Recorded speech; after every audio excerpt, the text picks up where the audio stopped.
Bonjour et bienvenue au podcast Raviver le désir sexuel. Je suis François Renaud, sexologue et psychothérapeute. Aujourd'hui, nous allons parler du orgasm gap, ou ce qu'on appelle plus en français le fossé orgasmique. Donc, le orgasm gap, en fait, c'est la différence au niveau de la probabilité ou de la fréquence à laquelle, en fait, les hommes et les femmes vont avoir leur orgasme. Vous ne serez probablement pas surpris, en fait, que ce sont souvent les hommes qui vont éjaculer ou avoir un orgasme plus souvent, surtout, en fait, dans les couples hétérosexuels. Donc, on va tenter aujourd'hui d'expliquer qu'est-ce qui crée peut-être cette différence. Comme d'habitude, vous pouvez nous contacter à info@lesexologue.ca ou aller voir nos informations et nos ressources à lesexologue.ca.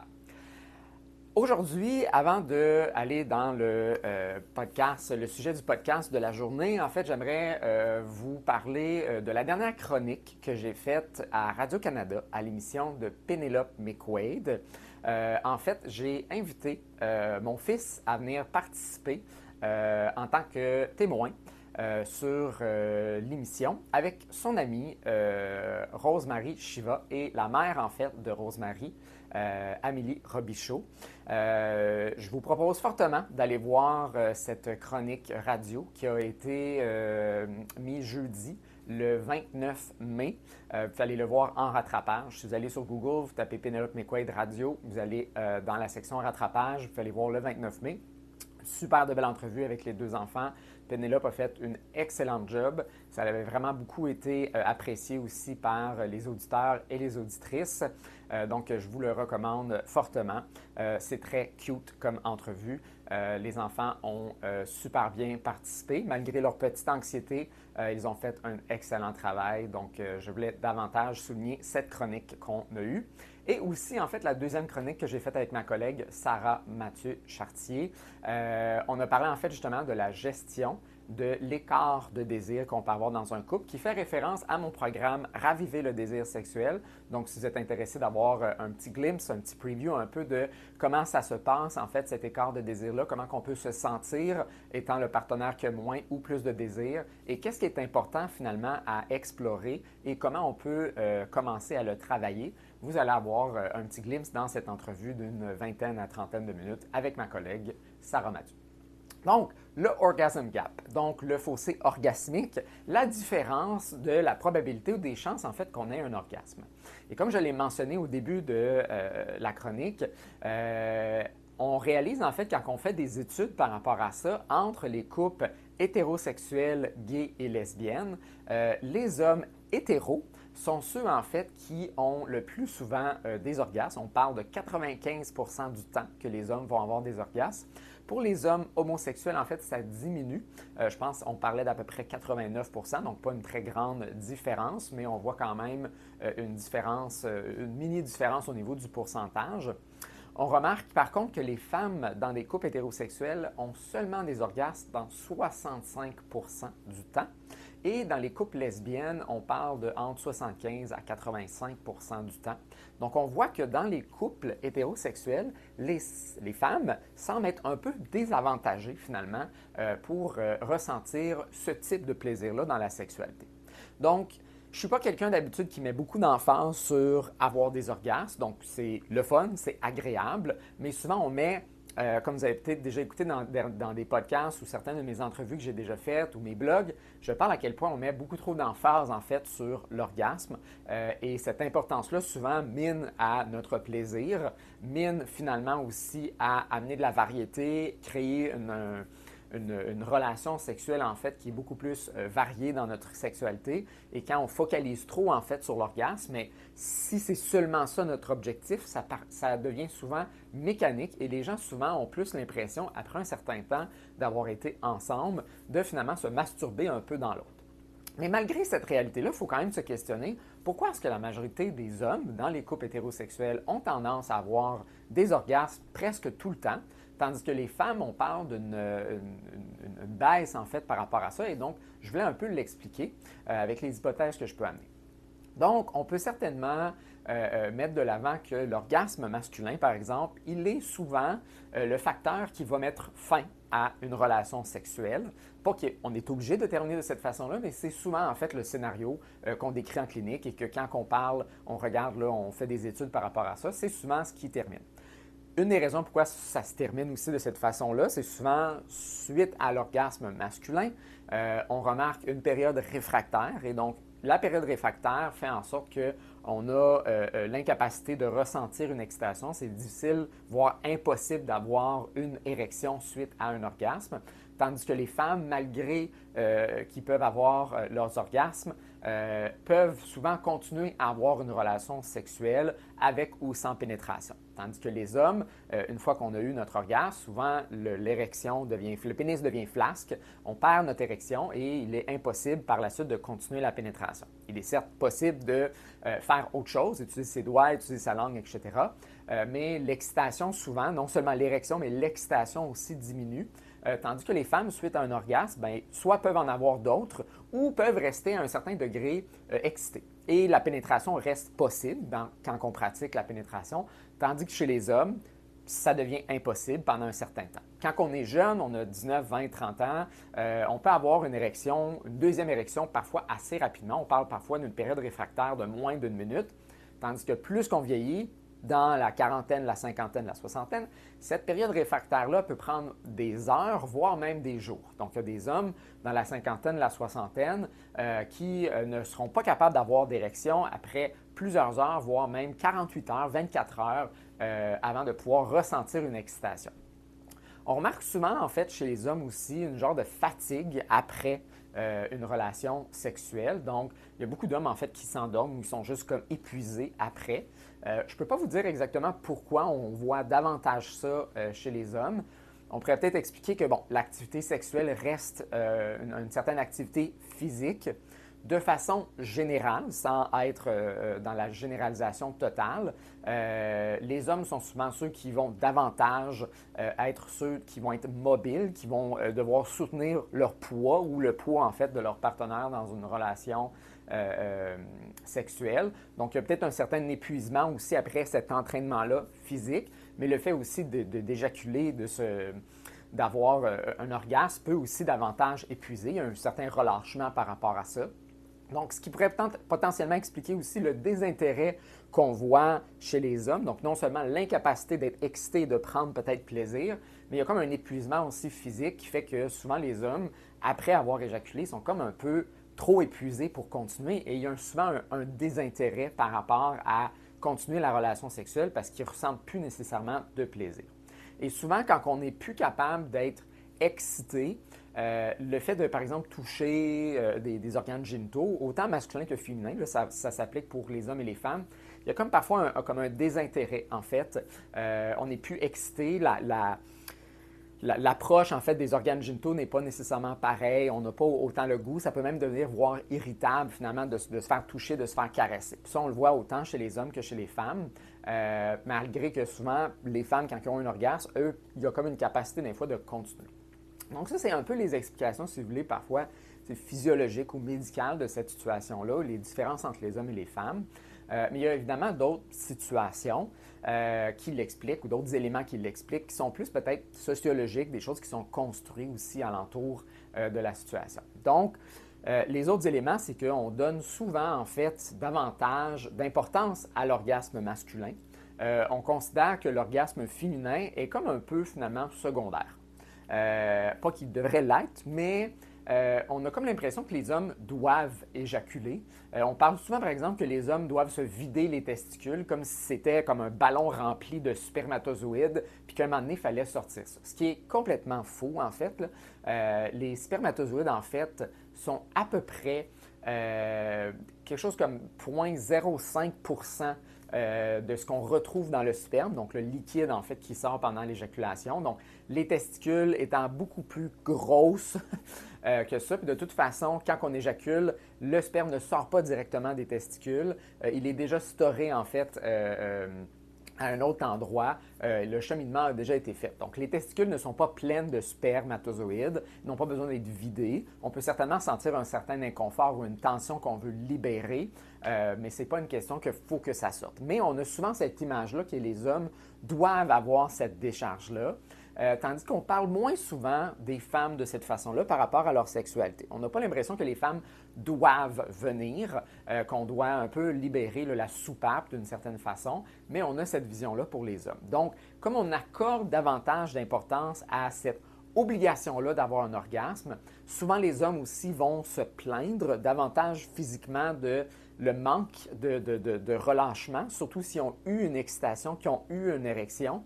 Le fait de ne pas terminer par un orgasme peut laisser un certain inconfort physique à ce moment-là, une certaine même frustration, un inconfort, un malaise en fait au niveau des organes génitaux que souvent les femmes vont moins souvent décrire.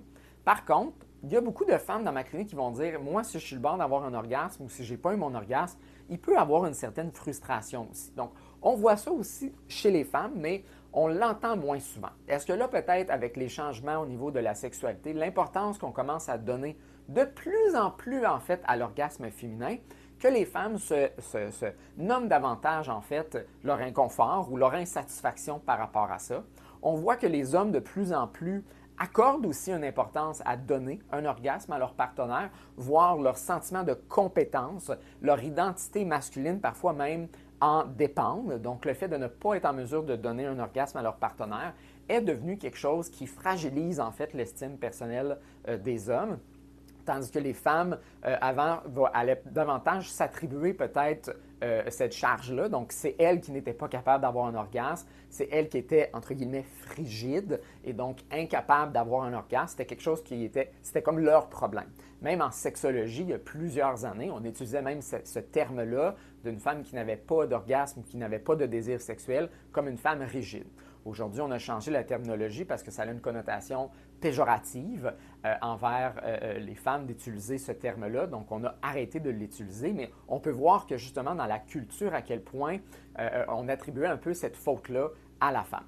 Évidemment, le but, ce n'est pas de retourner ça puis de dire bien c'est la faute des hommes, en fait, que les femmes n'ont pas d'orgasme.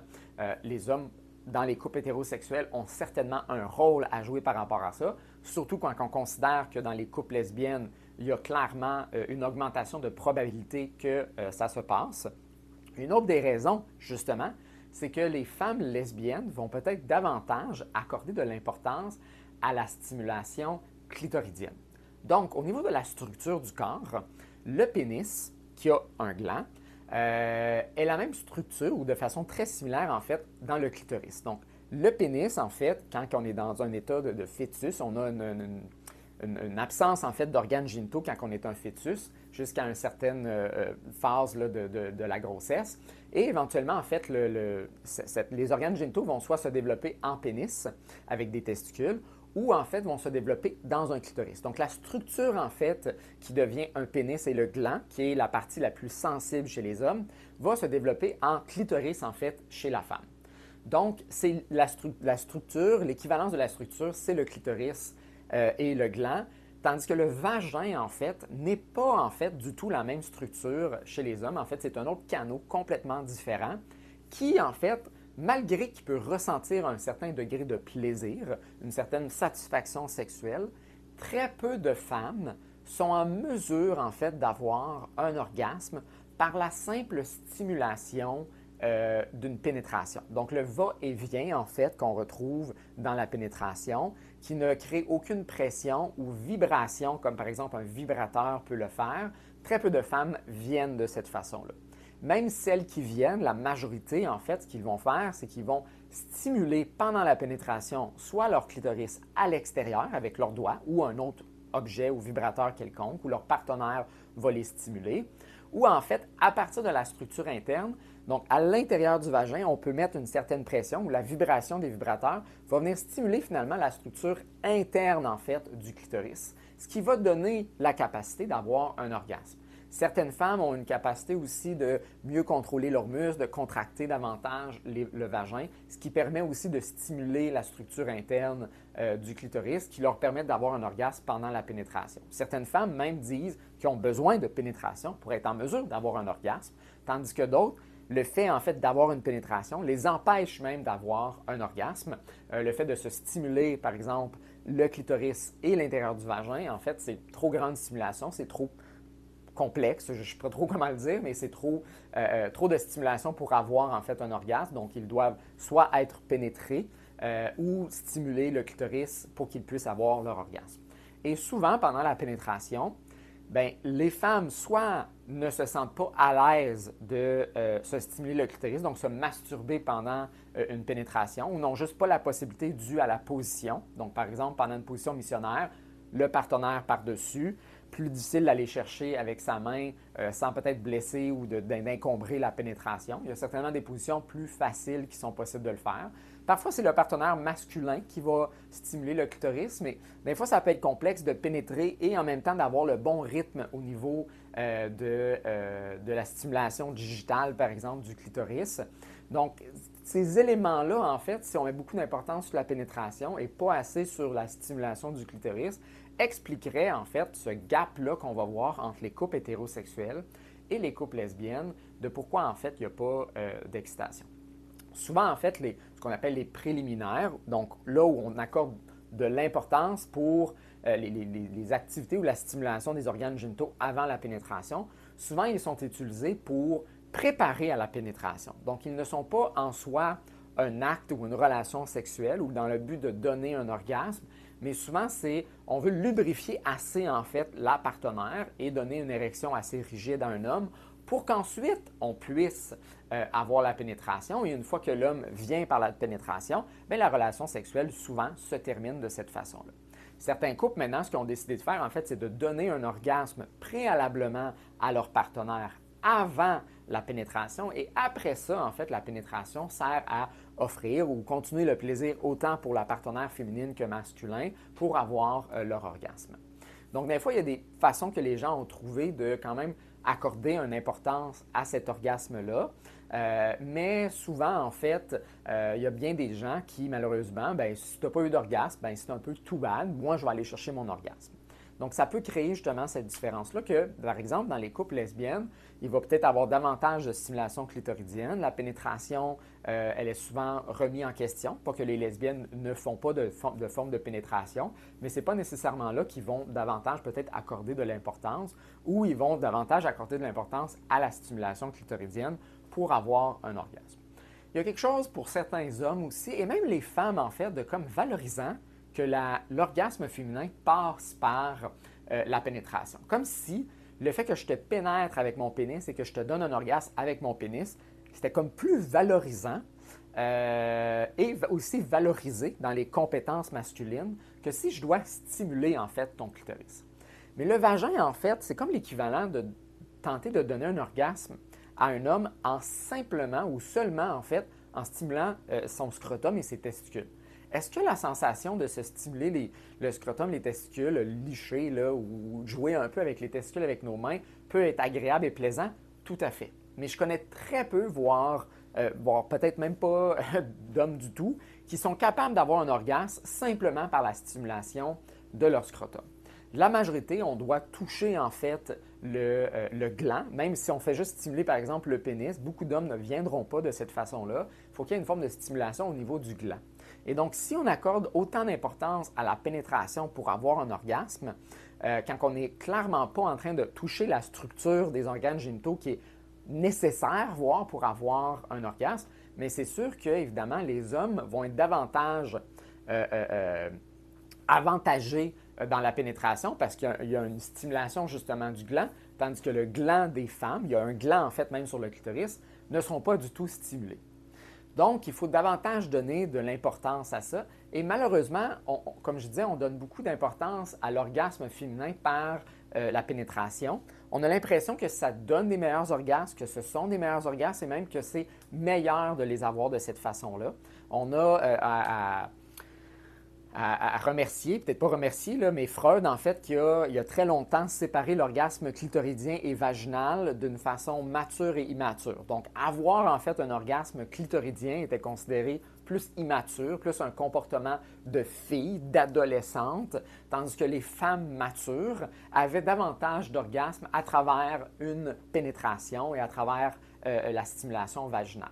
On a réalisé avec les années que, bon, c'était pas tout à fait vrai. Il connaissait clairement pas l'anatomie. Il était un homme de son époque avec les connaissances aussi qu'il avait et tous les rôles de genre et l'importance qu'on accordait au pénis et au vagin dans ces années-là. Mais malgré qu'on commence à changer cette information-là, l'importance qu'on accorde à ça est encore là. Donc, comme je disais tantôt, les hommes attribuent, et les femmes aussi attribuent beaucoup d'importance et de valorisation à l'orgasme vaginal. Il est vrai que plusieurs femmes vont dire que l'orgasme vaginal, il est plus intense et il est aussi beaucoup plus vaste et éparpillé en fait dans le corps quand ils en ont un de cette façon-là. Ce qui peut être expliqué de différentes façons. Donc, physiologiquement, si je stimule en fait le vagin à l'intérieur et je réussis en fait à aller stimuler la structure interne du clitoris de façon indirecte, mon excitation en fait va monter tranquillement. Et cette montée-là plus lente fait en sorte qu'il y a comme plus de build-up de la tension et le release ou la décharge qu'il va avoir pendant l'orgasme peut être effectivement plus intense. Il y a une montée en fait plus partout au niveau corporel. Et on va voir ça aussi chez les hommes, que si on prend plus le temps à se masturber, qu'on a plus de mobilité dans notre corps, l'orgasme en fait peut se diffuser à travers de son corps et donc l'expérience peut être, souvent les femmes vont décrire ça comme volcanique, il y a comme une explosion à l'intérieur, mais quand on regarde physiologiquement, l'orgasme vaginal et clitoridien est à peu près la même chose. Et donc, quand on stimule directement, en fait, le clitoris, donc directement le gland, en fait, du clitoris, en fait, si je stimule davantage directement, que je monte mon excitation plus rapidement, mon orgasme aussi va avoir tendance à être plus restreint au niveau de la sensation de où je vais le ressentir. Si j'ai davantage aussi de contraction musculaire, que je suis moins dans le mouvement, j'ai moins de fluidité corporelle, mon orgasme aussi va être aussi davantage plus au niveau des organes génitaux. On remarque la même chose chez les hommes qui se masturbent plus rapidement, qui mettent beaucoup d'emphase sur une contraction du bassin, des fesses, etc., qui se masturbent physiologiquement rapidement, là, donc avec une rapidité des mouvements, leur orgasme va être davantage concentré au niveau des organes génitaux. Tandis que si j'ai plus de mobilité, je me caresse ailleurs, je ressens du plaisir à d'autres endroits, je vais aller chercher davantage un orgasme qui est plus explosif, qui est plus en expansion que concentré au niveau des organes génitaux. Donc, c'est une des raisons pourquoi on accorde ou on peut ressentir différemment les orgasmes. L'autre raison aussi, c'est que psychologiquement et relationnellement, on attribue, comme je le dis depuis le début du podcast, une certaine importance à l'orgasme vaginal et donc la proximité aussi de la pénétration, de sentir son partenaire à l'intérieur de nous, la proximité aussi physique, de sentir peut-être l'autre par-dessus nous ou qui nous prend par exemple par les fesses dans la position doggy style ou en levrette, peut donner peut-être une signification ou un sens plus stimulant, plus plaisant que d'autres, par exemple, positions où peut-être je masturbe avec mes doigts ou je fais un cunnilingus. Il y a peut-être une distance aussi au niveau de la proximité que je vais avoir avec mon partenaire qui est entre mes jambes. Donc, il y a certaines personnes peut-être qui vont accorder un sens émotif à un orgasme par la pénétration et surtout par la pénétration du pénis qui va être davantage amplifier peut-être l'expérience. Donc, ça, c'est des construits sociales. Ce sont des choses qui vont amplifier au niveau psychologique ou une stimulation émotionnelle. Et ce n'est pas nécessairement mauvais, mais c'est sûr que ça peut varier justement notre expérience et la perception du plaisir qu'on est en train de recevoir à travers l'orgasme.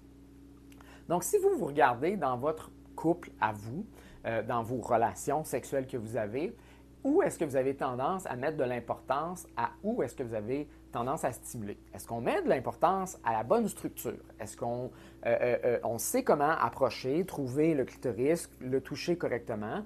Est-ce que parfois on a de la misère à gager peut-être la pression aussi? Est-ce qu'on s'oublie? Hein? On a comme un peu acquiescé ou on s'est résigné que en tant que femme, c'est moins important d'avoir l'orgasme, donc on y accorde moins d'importance. Au contraire, est-ce que vous réclamez autant que les hommes cette importance-là? Est-ce qu'en tant qu'homme, vous accordez aussi cette importance-là pour vos partenaires féminines? Est-ce que ça joue parfois sur votre sentiment de compétences, votre identité masculine aussi, de se voir parfois comme étant viril et capable justement de donner un orgasme. Est-ce qu'on se responsabilise aussi par rapport à son propre orgasme? Est-ce qu'on se permet de se toucher tel qu'on le souhaite pendant une pénétration ou pendant la relation sexuelle, de nommer à son ou sa partenaire comment on aime être stimulé?